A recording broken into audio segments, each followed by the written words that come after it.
Iyi ni radio BBC gahuza miryango ivugira i Londres kuri metero 19 25 31 na 41 no ku mirongo ya FM mu karere k'ibiyaga bigari no kuri internet kuri bbcgahuza.com.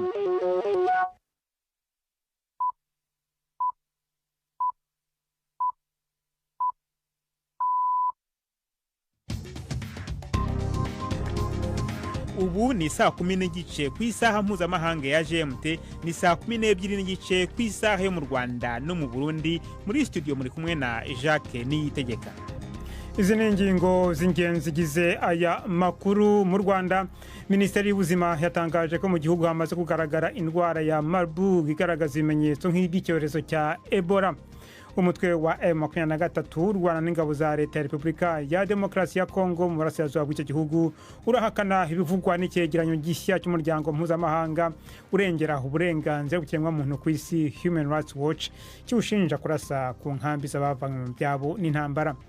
Amakuru haturuka mu burasirazuba bwa Repubulika ya Demokarasi ya Kongo aravuga ko ingabo za leta zarashe ku barwanyi bo mu mitwe y'abazalendo ubundi basanzwe bakorana ku munsi w'ejo mu karere ka Goma.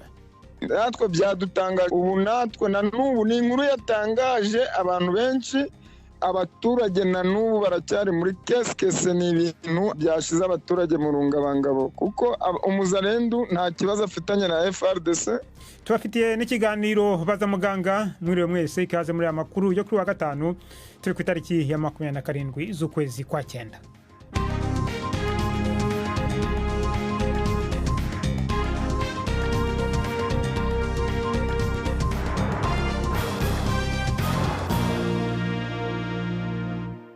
Aya makuru ku buryo burambuye ni mukanya. Prime ku magenge amaze kutugezaho muri make amakuru y'ingenzi avugwa hirya no hino ku isi.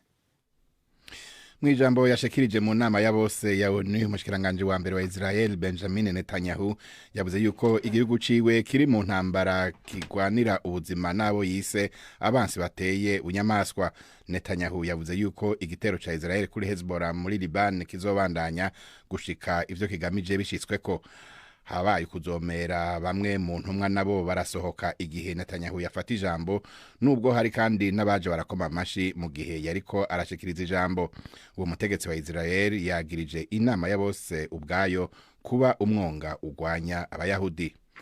Igisirikare ca Israel kivuga yuko cagavye ibitero ku biro bikuru vya Hezbollah mu nkengera z'ubumanuko bwa Beirut. Amavideo yashizwe ku mbuga hwaniro yerekana uguturika bikomeye muri ako karere. Televiziyo imwe yo muri Liban ifitaniye isano na Hezbollah, Al-Manar, yavuze yuko ivyo bitero vya Israel vyasambuye inyubakwa 4. Iyo televiziyo yerekanye ikinogo kinini kiriko kirafumba umwotsi ariko atarubeya. Amasoko yo mu binyamakuru vyo muri Israel avuga yuko umushikiranganje wa mbere w'ico gihugu yaciye ajanwa guhabwa amakuru agezweho y'urugamba ahereje gushikiriza ijambo mu nama ya bose ya ONU. U Rwanda rwatangaje ubwa mbere yuko hari abantu bafashwe n'indwara ya Marburg, umugera utera gushuha no kuvirirana amaraso. Abajejwe amagara ntibagaragaje igitigiri c'abantu bamaze gufatwa n'iyo ndwara, ariko bavuga yuko ari bakeya. Abafashwe ubu bashizwe kwa bonyene mu gihe amatohoza abandanya kugira ngo hamenyekane iyo ndwara yazananye. Ibimenyetso vy'iyo ndwara birimwo ubushuhe bwinshi, kumeneka umutwe cane, kudahwa, kubabara mu nyama, kandi irashobora kwica. Yandukira abantu ivuye ku duhungarema canke uducorama, igakwiragira biciye ku matembabuzi y'abamaze kuyandura. Aya makuru mwumva na ya BBC. Mu rugendo ari mu Bubiligi, Papa François yongeye gusaba imbabazi ku mabi ashingiye ku gitsina yakorewe abana muri Eklezia Katolika, avuga ko ikeneye kurondera kugirirwa ikigongwe. Questa è la vergogna. urukozasoni twese tugomba kwirengera uyu munsi, kandi tukabisabira imbabazi tukanakemura ikibazo. Amahano yo gukoresha nabi ububasha, guhohotera abana n'ibindi, itorero rigomba guterwa isoni kandi rikanasaba imbabazi. Rikanagerageza gukemura ikibazo rikoresheje indangagaciro za gikristo zo kwicisha bugufi, maze rigashyiraho ibishoboka byose kugira ngo ibi bitongera kubaho. byari bitegekanijwe yuko Papa François abonana na bamwe mu babirigi bakorewe bene ayo mabi. Papa yavuze kandi ko atuntujwe n'ikibazo c'abajanywe mu marerero ku nguvu igihe banyina bakwa abana babo bakajanwa mu bigo vyari biyobowe n'ababikira. Yavuze yuko ivyo ari ubukozi bw'ikibi n'icaha, nubwo benshi mu babigizemwo uruhara bibaza yuko bariko barakora neza kubera ivyiyumviro vyariho ico gihe. Icegeranyo gishasha ca ONU kivuga yuko amakungu ategerezwa kurushiriza gufasha kugira ngo umutekano ugaruke muri Haiti. Icegeranyo c'ishami rya ONU riraba uburenganzira bwa zina muntu kivuga yuko abantu 3,500 bamaze kwicwa mu ntureka ikomeza kuva umwaka utanguye. Haiti imaze umwaka urenga irangwamwo akajagari, aho imigwi myinshi y'inkozi z'ikibi zitwaje ibigwanisho ihiganwa mu kurondera kugenzura igihugu.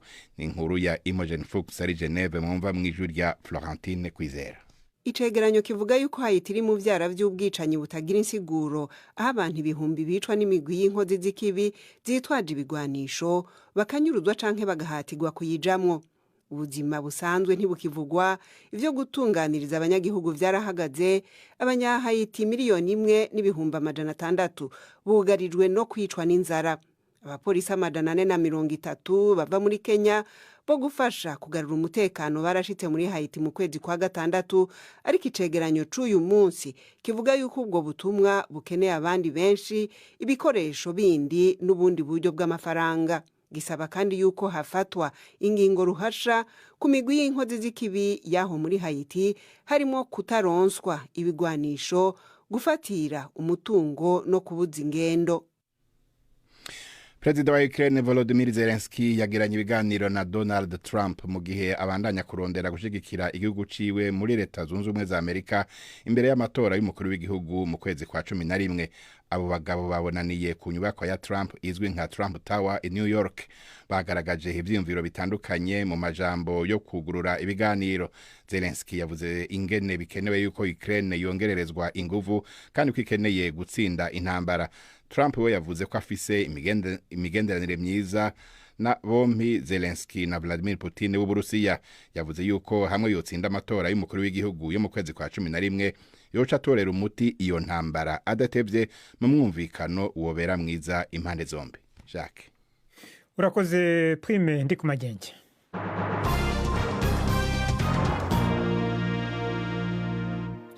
Hano makuru ku buryo burambuye reka tuyahere ku iyo nkuru yekeranye n'ubuzima. Mumvaga mu makuru Prime amaze kutugezaho ko mu Rwanda Minisiteri y'Ubuzima yatangaje ko mu gihugu hamaze kugaragara indwara ya Marburg igaragaza ibimenyetso nk'iby'icyorezo cya Ebola.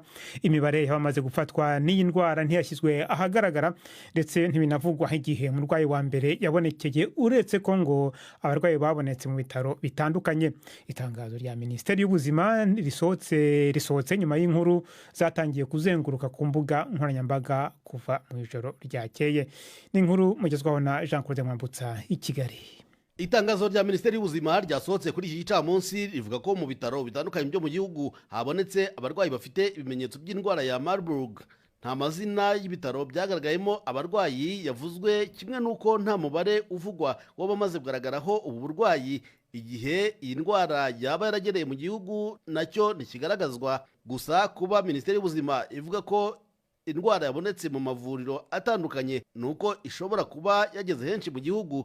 Itangazo rivuga ko iyi ndwara ya Marburg igaragazwa n'umuriro mwinshi, kubabara umutwe cyane ku muntu wayirwaye, kuruka no kuribwa mu mitsi ndetse no mu nda. Iyi ndwara ngo yandura umuntu akoze ku maraso cyangwa amatembabuzi y'umuntu uyirwaye, cyakora ngo ntiyandurira mu mwuka. Minisiteri y'Ubuzima ivuga ko yatangiye kugenzura aho iyi ndwara yaba yaraturutse kandi ngo abarwayi babonetse bari kwitabwaho. Kuri ubu abakozi ba Minisiteri y'Ubuzima ngo bari gushakisha abantu bose baba barahuye n'abarwayi bagaragaye. Iyi minisiteri yabwiye abaturage kwirinda bakaza ingamba zo kugira isuku, cyakora ngo bagomba no gukomeza imirimo yabo nk'uko bisanzwe. Ni itangazo rigiye hanze nyuma y'amakuru yari yakomeje kunyuranamo ku mbuga nkoranyambaga guhereje ku mugoroba avuga ko hari icyorezo cyadutse mu Rwanda. Aya makuru yavugaga ko iki cyorezo kigaragazwa no kuva amaraso kandi ko cyica cyane. Hari n'abavugaga ko hari abarimo abaganga bamaze gupfa. gusa ubwo twagerageza kugenzura iby'aya makuru abaganga bose twakoragaho batubwiraga ko nta cyorezo nk'iki bazi mu bitaro byo mu Rwanda. Indwara ya Marburg itari isanzwe izwi mu Rwanda ije ikurikira icyorezo cy'ubushita bw'inkende cyagaragaye mu gihugu guhera mu mpera z'ukwezi kwa karindwi. Abashinzwe inzego z'ubuzima bakavuga ko abarwayi bamaze kugaragara kugeza ubu ari 6 kandi ko nta n'umwe wahitanywe n'iki cyorezo. Jean Claude Mwambutsa, BBC Gahuza Miryango, i Kigali. Hakurya mu burasirazuba bwa Repubulika ya Demokarasi ya Kongo, amakuru haturukayo aravuga ko ingabo za leta ya Kongo zarashe ku barwanyi bo mu mitwe y'abazalendo ubundi basanzwe bakorana mu kurwanya umutwe wa M23 ku munsi w'ejo mu karere ka Goma mu ntara ya Kivu ya ruguru. Biravuga ko hari n'abantu bapfuye abandi barakomereka. Abazalendo baravuga ko batazi impamvu bibasiwe n'ingabo za leta kandi n'ingabo za leta nazo ntacyo zari zabivugaho ku mugaragaro. Navuganye mu kanya kashize na Colonel Mvano Bahati ushinzwe guhuza igisirikare n'abaturage mu mitwe y'abazalendo, atangira mbwira uko byagenze. Ni ibintu byatubereye agahomamunwa kuko habaye mu masaa 10 y'ejo, saa 10 za mu gitondo kare haza kuboneka igitero cy'ingabo za FRDC ya Repubulika Iharanira Demokarasi ya Kongo ijya kwatakinga mu ngome cyangwa se muri defense ya wazalendo ahitwa Mugunga n'uruhande rw'inkambi ya Gashagara. Ni ukuvuga ngo ni ibintu byatangaje bamwe mu bazalendo benshi, byashatse no kuba byaca benshi intege, ariko hejuru y'uko abazalendo bafite icyabahagurukije bakaba barahagurutse. Niba mbumvise neza ko ingabo za leta ya Kongo zisanzwe zikorana namwe abazalendo bagiye kubarasaho gute? Natwe byadutangaje, ubu natwe na n'ubu ni inkuru yatangaje abantu benshi. Abaturage na n'ubu baracyari muri kese, ni ibintu byashize abaturage mu rungabangabo kuko umuzalendo nta kibazo afitanye na FRDC, umuzalendo nta kibazo afitanye na leta ya Kongo, ahubwo umuzalendo yafashe intwaro kuko kurwanya inyeshyamba za M23. Ubwo rero sinzi ukuntu FRDC yuko byaba byabaye kugira ngo ize gutera abazalendo. Hari abantu baba baguye muri ibyo bitero? Amabombe yari menshi n'amasasu menshi, ariko abazalendo ku ngambo y'abazalendo bagerageje kugira ngo hatavuka, kuko urabona n'uruhande rw'inkambi ya Gashagara. Icyo abazalendo bakoze bahisemo kwegera inyuma ko hejuru yo guproteja abaturage b'impunzi zahunze. Icyo nicyo cya mbere abazalendo bakoze, bahisemo kwegera inyuma kubwo gucungira impunzi zaturutse Masisi, Rucuru na za Minova n'ahandi hose. Bahisemo kwegera inyuma. Abantu baba bakomeretse ni 5 ku ruhande rw'abazalendo na 3 bitabye Imana, ariko ku ruhande rwa FRDC ntawe babashije gukomereka. None mwavuganye n'ingabo za FRDC musanzwe mukorana kuri ibi byabaye, bababwira iki?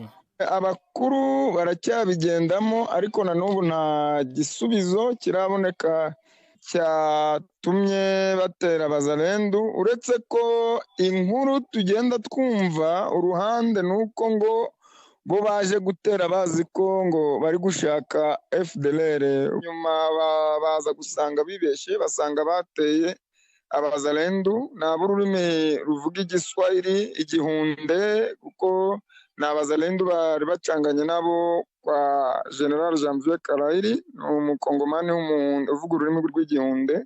Ariko imirwano ubu ngubu tuvugana yahagaze? Ubu yahagaze. Colonel Mvano Bahati wo mu mitwe y'abazalendo, turacyagerageza kumva icyo leta ya Kongo ibivugaho. Tukiri muri ako karere, umutwe wa M23 urwana n'ingabo za leta ya Repubulika ya Demokarasi ya Kongo mu burasirazuba bw'icyo gihugu urahakana ibivugwa n'icyegeranyo gishya cy'umuryango mpuzamahanga urengera uburenganzira bw'ikiremwamuntu ku isi Human Rights Watch gishinja ingabo z'u Rwanda n'umutwe wa M23 kuba bararashe inkambi z'abavanywe mu byabo n'intambara ndetse n'uturere dutuwe cyane hafi y'umujyi wa Goma mu burasirazuba bwa Repubulika ya Demokarasi ya Kongo. Mu ntangiriro z'uyu mwaka mu kanya kashize navuganye n'umuvugizi wa M23 AFC Lieutenant Colonel Willy Ngoma wateye utwatsi ibyo ushinjwa na Human Rights Watch. Le M23 ne travaille jamais avec l'armée rwandaise. M23 ntikorana na rimwe n'u Rwanda. M23 ni umugwi w'abanyekongo ugwanira inyungu z'abanyekongo. Ahubwo nukubaza leta ya Kongo kuko nikorana n'abanyarwanda bo muri FDLR. Twebwe ntidukorana na rimwe n'u Rwanda. Kosora iryo kosa wavuze. Il faut vraiment rectifier cette chose que vous avez dit. Ibyo sinjyewe bivuga ni Human Rights Watch, ariko se murahakana ibivugwa n'uyu muryango ko mwarashe ku nkambi z'abavuye mu byabo n'ahantu hatuwe mukica abasivile. Monsieur le M23, donc l'AFC, nous pouvons... M23 ivyo nishobora kubikora. Ntibishoboka. Twashesha amaraso yacu ku nyungu z'abanyagihugu. Imvo ituma tugwana irakwiye kandi irabereye. N'abanyagihugu. Kuri twebwe umunyagihugu n'umwami ntidushobora kumurasa. Umbajije ico kibazo nanje nce ndakubaza nti ninde yarashe abanyagihugu bahunze intambara hamaze gupfa bangana gute? Kuko hari imigwano hagati ya FRDC Wazalendo FDLR. Ninde yishe abanyagihugu? Ni M23. Ivyo ntidushobora kubikora. Iyo ni propaganda ya leta, ntavyo dushobora gukora. Ababikora murazi ko mu turere twacu harimwo aba FDLR benshi bakavuga ivyo bishakiye bakanaterera mu maraporo y'abantu nk'abo. Dans les ONG et qui disent de n'importe quoi et qui influencent même les rapports de ces gens. Human Rights Watch ivuga ko mu kwezi kwa gatanu k'uyu mwaka mu gusubiza ibisasu by'ingabo za leta ya Kongo mwarashe rokete nibura 3 zerekeza mu nkambi z'abavuye mu byabo, imwe muri zo igwa mu nkambi yica abasivile batari munsi ya 17 barimo abana 15. Ce gouvernement utilise iyi leta ifise abantu ikoresha abacangero, aba FDLR, Wazalendo n'abantu atari abanyamwuga, ariko twebwe turabanyamwuga. Ivyo ntavyo dushobora gukora, ntibishoboka. Ni leta ibikora, si M23. Ntavyo dushobora gukora. Jamais. Mu bimenyetso Human Rights Watch itanga ivuga ko yasuye inkambi z'abavuye mu byabo nibura 8 hafi y'umujyi wa Goma kugira ngo bavugane n'abazituye. Basura kandi aho mwarashe ku itariki ya 3 z'ukwezi kwa gatanu, kandi managenzura amashusho ya satellite yerekana aho ibisasu byaguye. Niwo kwisunga raporo zivuye mu bivugwa n'impunzi. Abantu baba bashonje babahaye ibikombe 2 vy'ibiharage bakavuga ivyo bashaka, bakabakoresha ivyo bishakiye. Barashonje cyane, barabakoresha mu kubaha isabune, udukwembe, bakabakoresha ngo bavuge ibitagira shimwe. Ivyo navyo dushobora gukora, ntavyo twakoze kandi ntibishoboka. Ivyo vyose bibazwa leta ya Kongo. Umuvugizi w'umutwe wa M23 n'unani AFC Lieutenant Colonel Willy Ngoma. Twashatse no kumenya icyo leta y'u Rwanda ivuga kuri icyo cyegeranyo, aho umuvugizi wungirije wa leta y'u Rwanda avuga ko ntacyo ashaka kubivugaho. Mukomeje kumva BBC gahuza miryango, madukukira kandi kuri Kisoro FM mu majyepfo ya Uganda. BBC gahuza miryango Igoma ni kuri FM 93.8. Noneho reka dukomereze mu makuru y'imikino. Uyu munsi mwateguriwe kandi mugezweho na Yves Bucyana. Imikino kuri BBC gahuza miryango. Mwiriweho neza bateze amatwi BBC amakuru y'imikino nyahere mu Rwanda. Shampiyona y'igihugu y'umupira w'amaguru irakomeza mu mpera z'iki cyumweru. Amakipe akomeye mu Rwanda APR FC na Rayon Sport yamanutse mu mujyi wa Rubavu ku munsi w'ejo ku kibuga cya Umuganda. Rayon Sport izacakirana na Rutsiro, mu gihe APR FC ku cyumweru izahura na Etincelle. Ku munsi w'ejo ikipe ya Police FC yihereranye Kiyovu Sport iyisekura ibitego 4-0 i Nyamirambo.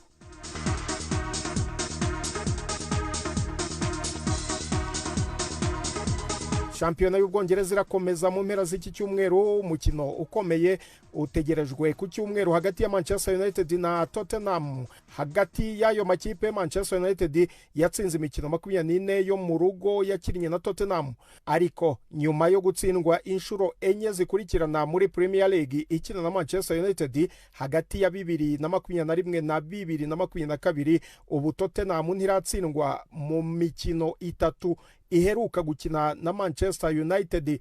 Ikipe ya Manchester United kandi yatsinzwe imikino 7 mu mikino 19 iheruka gukina, harimo gutsindwa na Liverpool ibitego 3-0 mu mukino wabo uheruka.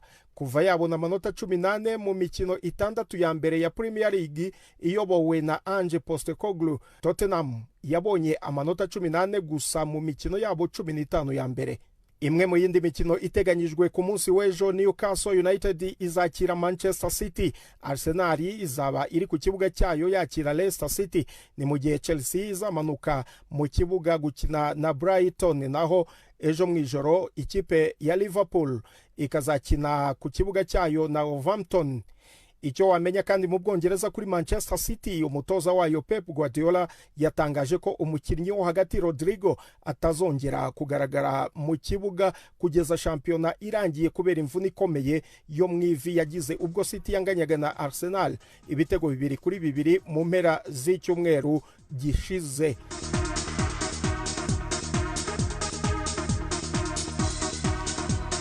Ahandi, Chesney wahoze ari umunyezamu wa Arsenal aravuga ko kuba ikipe ya Barcelona yakwifuza ko ayikinira atabitekerezaho kabiri. Uwahoze ari umunyezamu w'ikipe y'igihugu ya Pologne na Arsenal yasezeye ku mupira w'amaguru mu kwezi kwa 8 uyu mwaka, icyo gihe avuga ko yumva ari byiza kuva mu mukino kugira ngo yite ku muryango we. Yongeraho ko umutima we utakiri ku mupira w'amaguru gusa. Barcelona nyuma yo gukomereka k'umunyezamu wabo nimero ya mbere Marc-André ter Stegen bishoboka ko atanagaruka mu kibuga kugeza shampiyona irangiye, ngo yifuza gusinyisha Chesney. Aha ni naho nsoreje amakuru y'imikino nari nabateguriye. Gendi Yves Bucyana, BBC gahuza miryango muri Afrika no kwisi yose.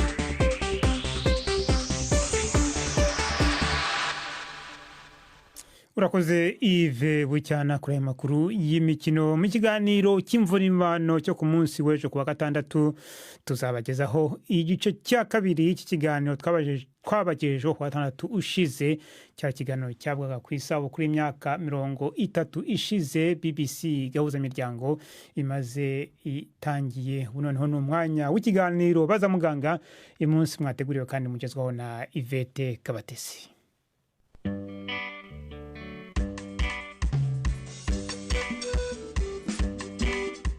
Tariki 29 z'ukwezi kwa 9 ni ukuvuga kuri iki cyumweru, ni umunsi mpuzamahanga wo kurwanya indwara z'umutima. Insanganyamatsiko y'ishami ry'umuryango w'abibumbye ryita ku buzima uyu mwaka niyo gukangurira abantu kwirinda izi ndwara ziri muri 5 za mbere zihitana abantu benshi ku isi. Muri iki cyumweru u Rwanda narwo rero rwiyunze kuri iyi nsanganyamatsiko, nk'uko tubibwirwa na Dr Evariste Ntaganda ushinzwe indwara z'umutima mu kigo cy'igihugu cy'ubuzima RBC. Hari nk'indwara z'umutima usanga abana bazivukanye nta uruhare yabigizemo, ariko ibijyanye n'ingamba by'umuntu yaguze harimo uruhare rw'umuntu rimwe na rimwe. Ushobora kubwira umugore uti gabanya umubyibuho, ushobora kubwira umugabo gabanya umubyibuho, kora siporo, reka itabi, gabanya inzoga, reka ninjya kurya ibyo kurya bijyanye mu bwiza no mu kigero. Nuvuga ngo tukwiye kuba turya ibyo dukoresha. Nkunda gutanga urugero, uhuye n'umuntu ukoresha ingufu muhuriye muri restaurant ugasanga afashe ibiryo byuzuye isahani, ni ibisanzwe agiye kubikoresha, ariko nkatwe twirwa mu biro ugiye gufata ibiryo nurangiza ujye mu modoka ushyike mu rugo ufata ibindi ujye mu gitanda uryame, nta kindi uri bukore. Ibyo ntacyo biri bukore, biribika. Cyo uzabikugaragariza bizasanga ibyo biryo byibitse mu bwoko bw'ibinure ku matako no kunda. Niyo mpamvu abantu usanga bafite inda nini, ariko usanga ari inda nini z'ubujura cyangwa se z'ubusambo, inda nini nyine kubyibuha. Ibyo bintu rero byibitse kunda nibyo bivamo intandaro. Abongereza babita ngo ni cardiometabolic syndrome cyangwa maladie cardiometabolique mu Gifaransa. Nuvuga ngo ni ibintu nka 5 bifatanyije, ariko kimwe na muri cyo yo kigaragaye kiba cyakoriyanta ku kurwara indwara y'umutima. Ibyo rero ari umubyibuho ukabije watera indwara y'umutima, ari diabete yatera indwara y'umutima, ari umuvuduko w'amaraso ukabije watera indwara y'umutima, ari kunywa itabi byatera indwara y'umutima, ari ukunywa inzoga zikabije byatera indwara z'umutima. Muga none se iki kibaracyari ikibazo koko indwara z'umutima mu Rwanda bihagaze gute, ziriyongera ziragabanuka? Ziriyongera. Muri 2011 twakoze ubushakashatsi tusubiramo muri 2021 nanone, ubwo ni nyuma y'imyaka 10. Twasanze nk'umuvuduko w'amaraso waravuye kuri 5.3 ujya kuri 16.8, bivuze ngo byariyongereye. Ariko ubwo nanone ukibuka ko umuvuduko w'amaraso ari intandaro y'indwara z'impyiko, ari intandaro y'indwara z'umutima, ari intandaro ya stroke, ari intandaro y'indwara z'imitsi, ugasanga umuntu araho arasa nk'uwamugaye kandi ari muzima. Mutekereza ko impamvu izo ndwara zigenda ziyongera ari iki? Ziriyongera kubera ubuzima turimo. Urumva ikibazo cy'izi ndwara ntabwo zigaragara umwanya umwe, uvuga ngo unyoye inzoga nyinshi mugiye kurwara, ngo unyoye itabi, biza gake cyane cyane, noneho bigahura uko dukura ubudahangarwa bw'umubiri bukagenda bugabanyuka, noneho ukaza ugasanga katuvuge niba ndi muri consultation nkahura n'umukecuru w'imyaka 65-70 afite umuvuduko w'amaraso, hano bari bisanzwe ngomba kumuha imiti. Ariko ihuye n'umugore w'imyaka 45, umugabo w'imyaka 40 arwaye umuvuduko w'amaraso, utangira kumva usa nkaho gutese igihugu nacyo kirugarijwe. Izi ndwara rero ziriyongera kubera ibyo dukoresha. Ubwo ndavugira cyane intandaro cyangwa risk factor ni nyinshi, ariko ubwo ndimo ndarazana ku kijyanye n'umubyibuho ukabije n'imirire no kudakora siporo. Ibyo bintu bitatu, ikibazo ni kimwe, ntabwo arwaye ngo ari hasi, ariko ararwaye. N'ikimenyimenyi araza kwa muganga, aho kugira ngo bajye mu kazi bakababyuka bajya gutonda kwa muganga gufata imiti. Nubaho ni ikibazo ku murwayi nyirizina, ni ikibazo ku muryango, ni ikibazo ku buvuzi, kubera ko muganga arasohoka akajya kubona akabona abarwayi 50 ku munsi, abo wenda muze nabake. N'inzego z'ubuvuzi nazo zirananirwa. Twagaruka rero ku rwego rw'igihugu, izi ndwara ni isoko y'ubukene mu buryo bugaragara. Aho rero indwara z'umutima ziratukaje, abantu birinde. Ni iki ubu ngubu mugiye gukora kugira ngo iyo mibare ihoshe, abantu babashe kumva akamaro ko kwifata neza no kwikurikiranisha? Buriya rero najya nk'urugero rwo kugira ngo wumve impamvu biba twigisha ariko biba taragenda neza, nuko abantu batabikurikiza uko bisabwe. Leta rero yashyizeho ingamba zo gukangurira abantu, twigisha dupima, ariko ntabwo ari bose. N'abakozi ba leta byishyurwa kuri assurance, yewe na mituweli irabyishyura, ako kantu ko kwisuzumisha rimwe mu mwaka, ariko ahenshi usanga batabikora. Bigaragarira mu mibare nk'ubu ngubu, kubera ingamba twashyize mu kurwanya itabi ryavuye kuri 12.9 bishyika kuri 7.1. Ubwo urumva kubera amategeko kubuza abantu kunywa itabi mu buhareme, ubwo ntanze nk'urugero rumwe. Noneho tugabanyije n'ibimebyibuho ikabije, tukagabanya n'abantu bakoresha inzoga cyane, tukongera abantu bakora siporo, ugakora siporo y'iminota 30 ukabona ubizicyuye, ariko ukayikora ufite icyo ugamije.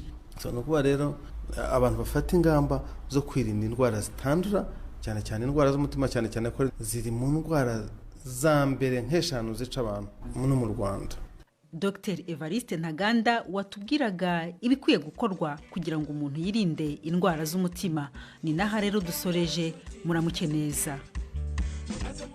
Urakoze Hivete Kabatesi na muganga mwaganiraga. Mbere yo kubasezeraho, reka nongere nsubize umwanya Twimende ku Magenge tugezeho hamwe mu makuru y'ingenzi avugwa muri kano kanya. Igisirikare ca Israel kivuga yuko cagavye ico cita igitero gitumbereye cyane ku cicaro gikuru c'ubutegetsi bw'ingabo za Hezbollah mu nkengera zo mu bumanuko z'umurwa mukuru wa Liban Beirut. Amasoko yegereye uwo muhari avuga yuko hashenywe inyubakwa zitandatu. Imbere gato y'ico gitero, Benjamin Netanyahu yabwiye inama ya bose ya ONU ko igitero ca Israel kuri Hezbollah gitegerezwa kubandanya gushika ivyo kigamije bishitsweko.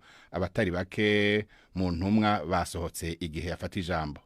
Umukuru wa Ukraine Volodymyr Zelensky na Donald Trump berekanye ivyiyumviro bitandukanye mu mubonano wabahurije i New York. Trump yavuze yuko afise imigenderanire myiza na Zelensky na Vladimir Putin w'Uburusiya. Papa François yavuze ko Eklezia Katolika ikeneye kurondera ikigongwe kubera ivyaha bishingiye ku gitsina vyakorewe abana. U Rwanda rwatangaje ubwa mbere yuko hari abantu bafashwe n'indwara ya Marburg, umugera utera gushuha no kuvirirana amaraso. Jacques. Urakoze Prime ku magenge na hariho dushojeje amakuru yacu kuri wa gatanu, ariko amakuru yacu arakomeje ni ku rwacu rwa internet bbc-gahuza.com. Muramukeho.